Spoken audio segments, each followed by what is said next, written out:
Evo nas u središtu Svetog Nikole Tavelića u Buenos Airesu i s nama je fra Zlatko Špehar.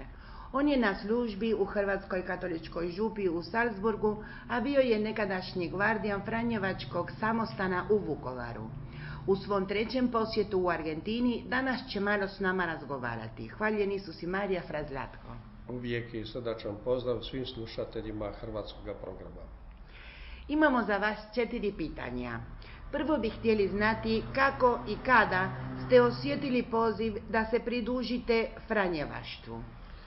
Pa ne toliko Franjevaštvu, jer moja župa je bila biskupijski svećenik u Starom Petrovom selu gdje sam i kršten kod Nove Gradiške. Rođen sam u Novoj Gradiški. A župnik je dolazio redovito u našu kuću. Moj djed je bio, tako se kod nas govorilo, šikutor, dakle onaj crkvenjak kod koga su bile sve stvari od kapelice u našem selu. I rekli su mi da sam ja govorio da ću ja biti biskup, ali nisam ja znao šta to znači biskup biti. Sa 5 godina nisam bio biskupa nikada ni vidio tada još.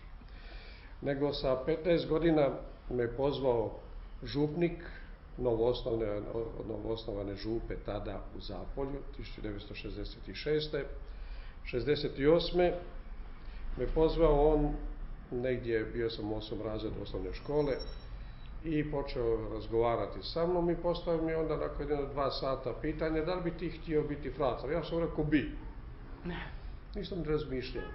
I kad stvarno, otišao sam u Sjemenište, u Samoboru gdje sam bio 2 godine, godinu dana novicijata, Franjevačkog novicijata u Cerniku kod Nove Gradiške, ponovno 2 godine u Sjemeništu u Samoboru, završio sam gimnaziju, maturirao, išao sam ondašnju vojsku, 15 mjeseci sam bio u vojsci, upisao fakultet filozofije u Rijeci, završio u 2 godine filozofiju i onda sam bio poslan u Rim na studij teologije u Rimu na Papinskom sveučilištu Lateranu. I 79. sam ređen za svećenika, prve 2 godine sam bio kapelan u Osijeku, u Novoj župi Svete obitelji, druge 2 godine sam bio kapelan u Virovitici, glavno sam imao sela koje sam obilazio biciklom jer tada nije bilo goriva u bivšoj državi, pa sam morali ići biciklima. Zatim, od 1983. sam bio poslan u inozemnu pastvu Hrvatima u Austriju, u Hrvatsku katoličku misiju St. Pölten, nedaleko od Beča. I tu sam ostao 16 godina. A dugo? Da, dugo sam ostao. Je. Ostao sam sve do 1999. Dakle, ja sam proživio i rat, srpsku agresiju sam proživio u Austriji. Mm-hmm. S time da smo organizirali pomoć kao i sve strane. Da. Tad sam bio 8 godina direktor Caritasa za Hrvatsku i Bosnu i Hercegovinu u ratu. Bio sam od 1986. direktor socijalne službe za sve strance u Donjoj Austriji. I isto tako sam onda završio moje postdiplomske studije magisterij na Bečkom sveučilištu iz moralne teologije i dobio sam gradus profesora, ali nikad nisam uspio predavati jer bilo je uvijek pitanje da li karijera ili moj hrvatski narod. Ja sam uvijek odabrao svoj hrvatski narod. 1991. sam trebao prijeći i početi raditi na fakultetu i na jednom institutu Bečkog katoličkog fakulteta. Nije se moglo. Moja obitelj inače je po maminoj strani vuče korijenje od hrvatsko-ugarskog posljednjega kralja Ivana Zapolje. A da. Da, mi smo zapoljski. Da. I moja mama je bila posljednja krunska princeza od Zapolja. Hrvatska krunska princeza, dobro, to je tradicija, ali je to naša povijest, hrvatska povijest. I meni je mama predala prije smrti krv i krunu, zato ja nosim prsten.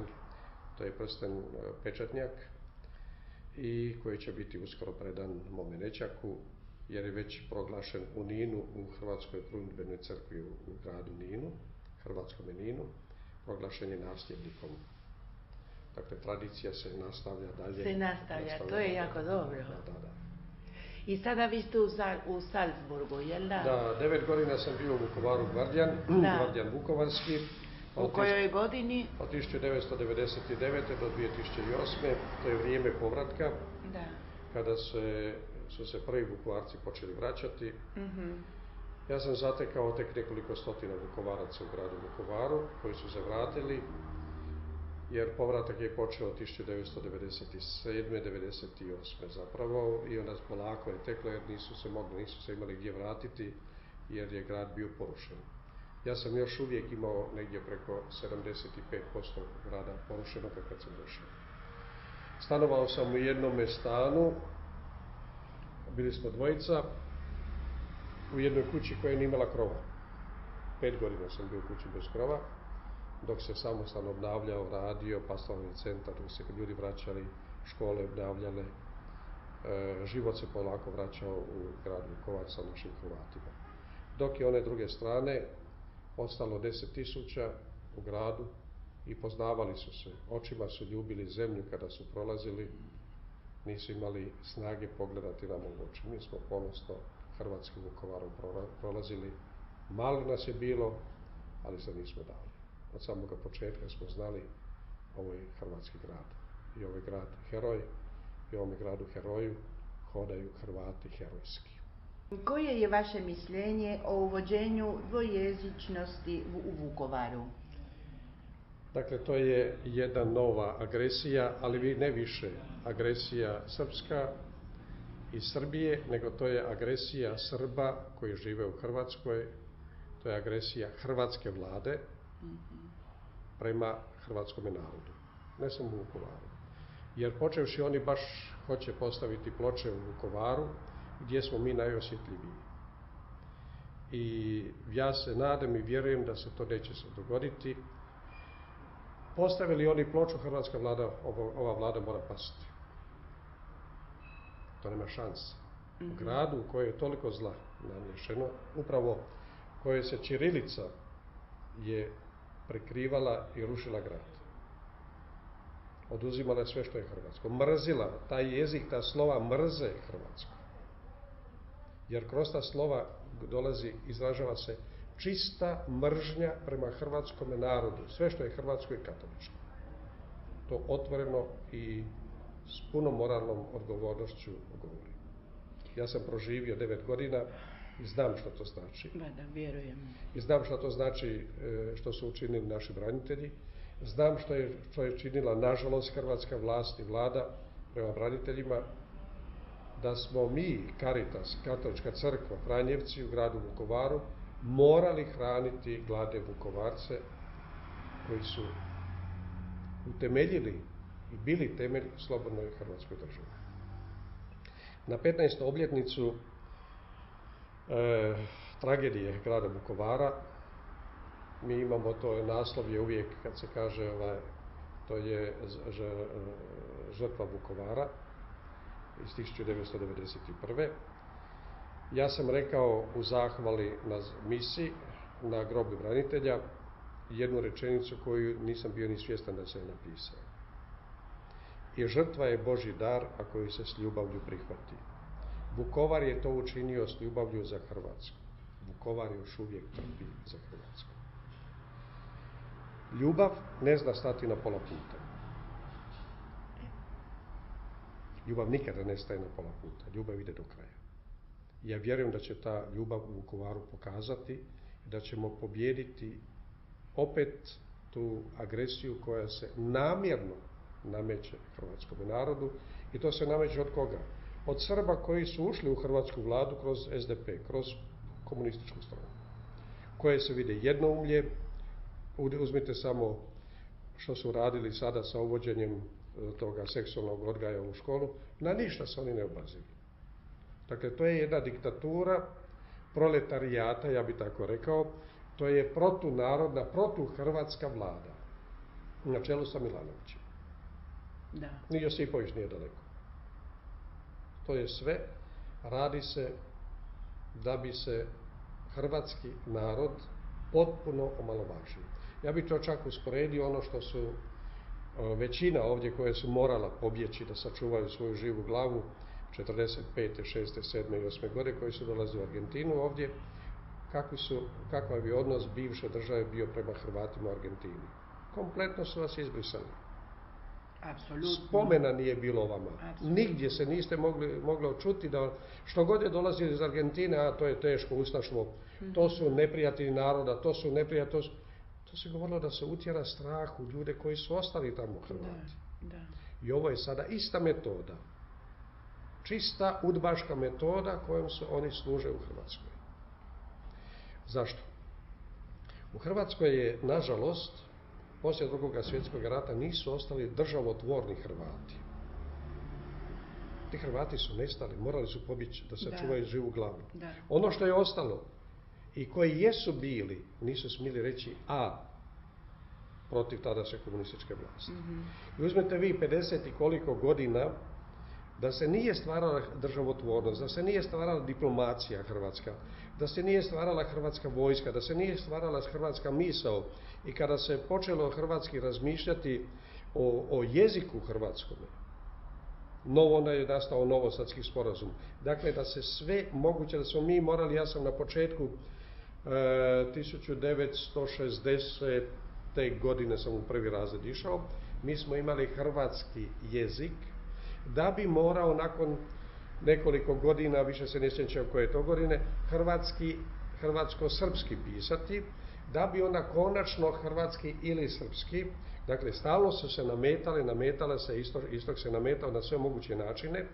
Sjećam se da su bili dvojezični natpisi na željezničkim postajama, latinica i ćirilica, do 1974.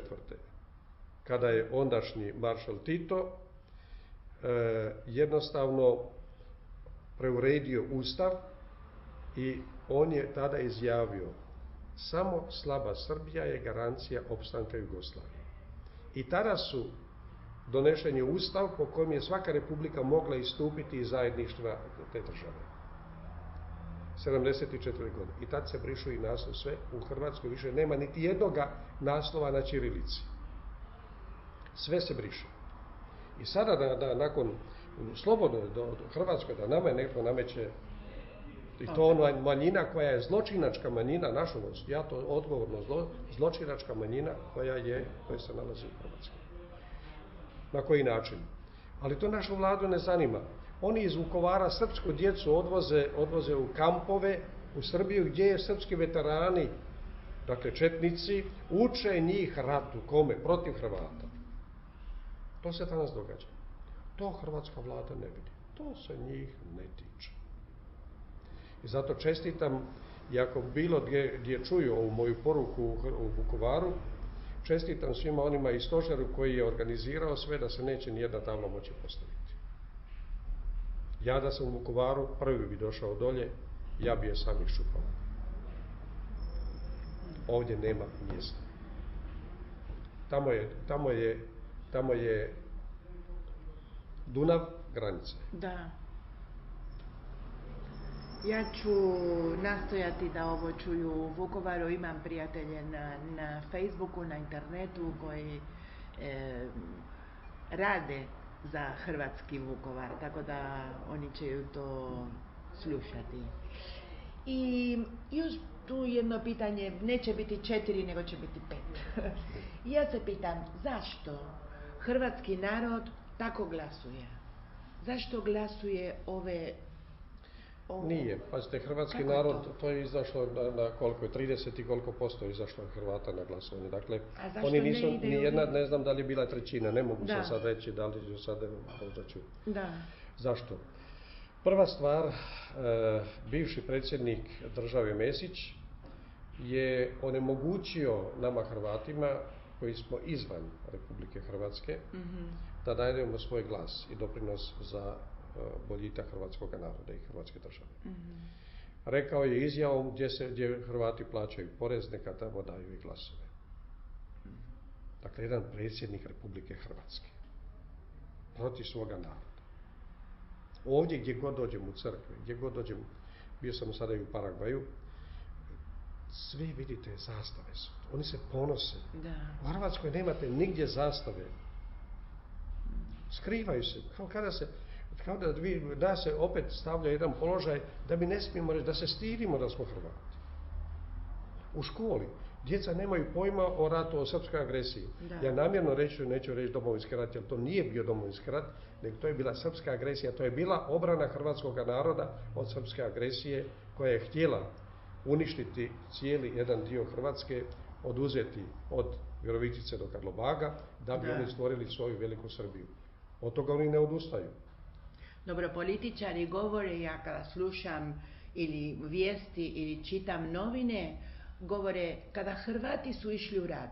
Kada su Hrvati išli u rat, ne znam kuda. Hrvati su išli braniti svoju zemlju. Išli su braniti, nama je bilo oduzeto, embargo nam je stavljen. Dakle, sve moguće je bilo, teško, ali su zaboravili jednu veliku stvar. Hrvatski narod ima u sebi jednu snagu koja se zove vjera. Da.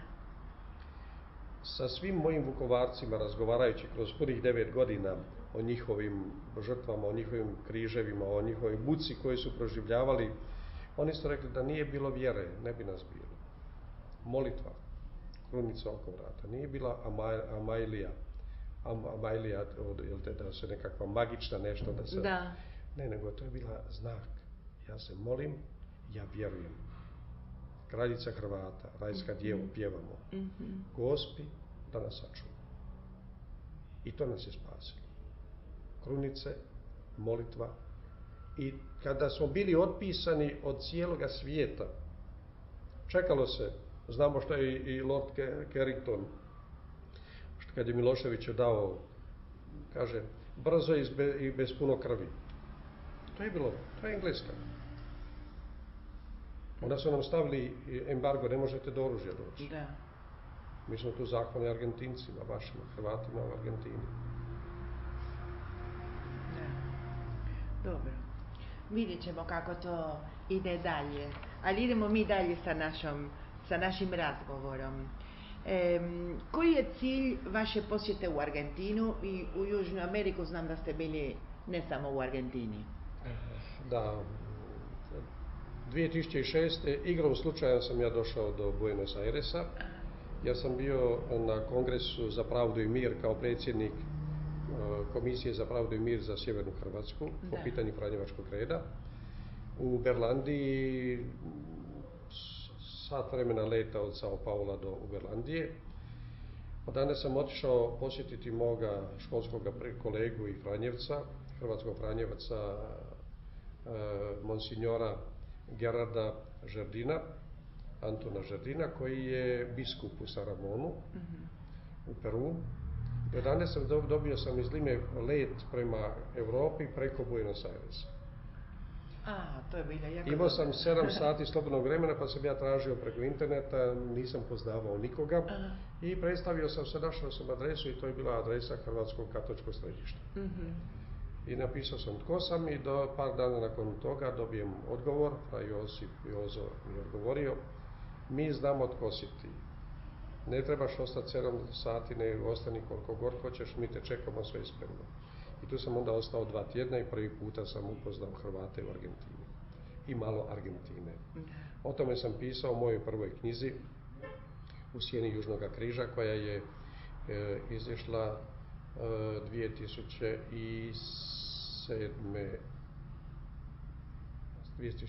godine u Vukovaru, izdanju Matice Hrvatske. 2009. ja dolazim ovdje na poziv fra Josipa, imao sam ovdje duhovnu obnovu u Hrvatskom katoličkom središtu u Buenos Airesu, predavanje u Hrvatskom domu, razgovore, ispovjedi i onda sam krenuo prema sjeveru Argentine, da upoznam sjever Argentine, sve do Iguazua, i prešao sam čak i granicu u Paraguay, Asuncionu i vratio se preko Corrientesa nazad, preko Santa Fe, Rosarija i Sant Nikolasa i onda došla mi je ideja, u Hrvatskoj se malo zna o Hrvatima u Argentini. Jednostavno je došla mi ideja napisati jednu knjigu koja će imati naslov Tragom hrvatske niti u Argentini. Bravo.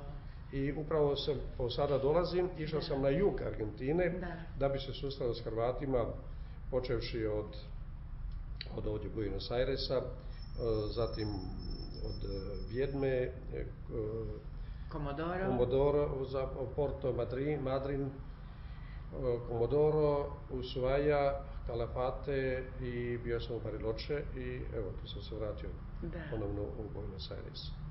I knjiga, ja se nadam da bi mogla, ove godine neće, jer ako onda negdje u jesen bi mogla biti gotova. Jer prvi dio je završen, sjeverni dio Argentine je više manje završen i ostalo mi je sada južni dio. O čemu pišem? Pišem o Hrvatima, pod navodnicima, ja to kažem, malim Hrvatima, jer o velikanima se zna.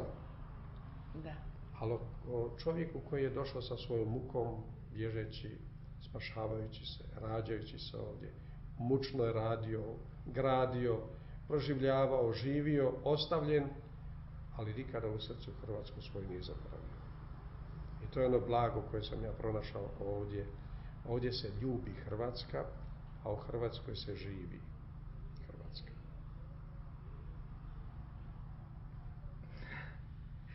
To su velike riječi, padre, što ste vi sada rekli. To je istina. Mi ne znamo ljubiti Hrvatsku.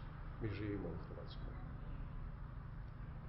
Mi, nažalost, u Hrvatskoj ne znamo niti živjeti pravo. Mi živimo u Hrvatskoj. Ovdje se ljubi mislima, srcem, osjećajima Hrvatske. Nemojte kazati da svi ne ljube Hrvatsku, koji žive u Hrvatskoj, jer će se naljutiti. Ne kažem da mi ne ljubimo Hrvatsku, ali mi ne znamo to. Nama se to oduzima. Teško je, padre, poslije toliko godina, znate, komunizma i što se ne može još i danas. Ja sam bila ove godine u Hrvatskoj i još i danas, kada nešto hoće ukazati specijalno starije osobe, ne ova mladost, onda spuste glas i potiho kažu ko da neko će im nešto napraviti, a žive to boš u slobodi, jel da? Pa ste vi ako u strahu živite, niste onda slobodni. Niste slobodni, pa da. Strah. Da. A zašto ovo mogu reći da mi živimo, ne živimo u Hrvatskoj, nego živimo u Hrvatskoj? Pa pogledajte zadnje izbore, posljednje izbore. Koliko je Hrvata izišlo na izbore? Jako malo, da. Oni koji vole Hrvatsku, izići će. Ali ovdje je išlo politički se išlo, ovdje je išlo po diktatu. Organiziranosti lijeve strane. Da, tako se to događa. Jesu organizirani oni. Da. A zlo se uvijek organizira brzo. Za dobro treba puno vremena. Jer zlo je uvijek ono koje sebi otvara laktovima vrata, ruši pred sobom sve. Ja sam to uvijek znao reći, razbijali su i razbijaju otvorena vrata.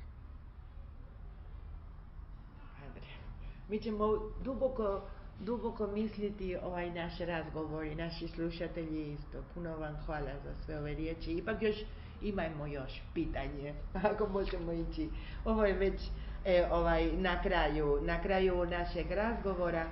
Ja bih vas molila da nam ostavite za sve nas i naše prijatelje koji slušaju Croatias Totales Radio Sad jednu poruku za vrijeme korizme, koje baš je sada ovo vrijeme korizme.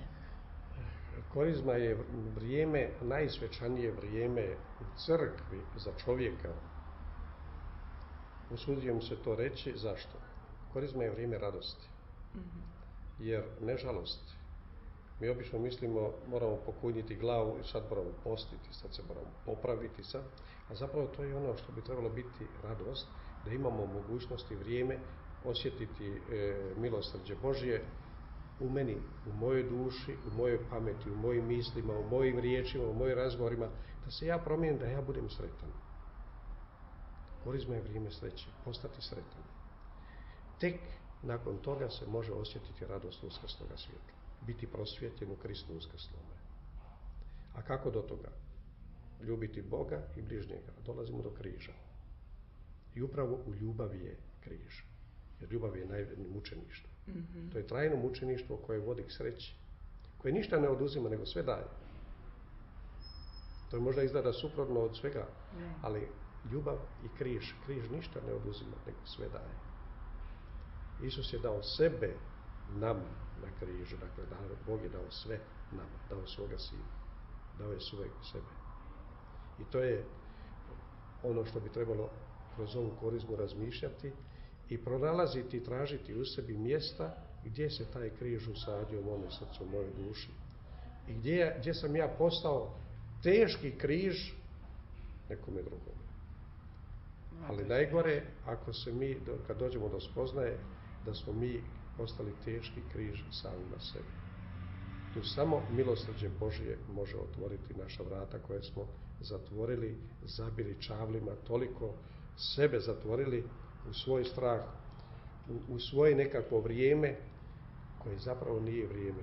Mislimo da ga živimo, ali to nije život. Život je u ljubavi, u opraštanju, u solidarnosti, u lijepoj riječi. Možda bi bilo dobro kroz ovu korizmu, vi koji ste u braku, upitati se kada ste zadnji puta rekli svome suprugu ili supruzi ja te volim. To je križ. To je korizma, a to je radost. To otvara sva vrata. Jer ljubav nam je otvorila vrata neba. Žrtva je Božji dar, ako ju se s ljubavi prihvati. Vukovar je to prihvatio i učinio za slobodu Hrvatske.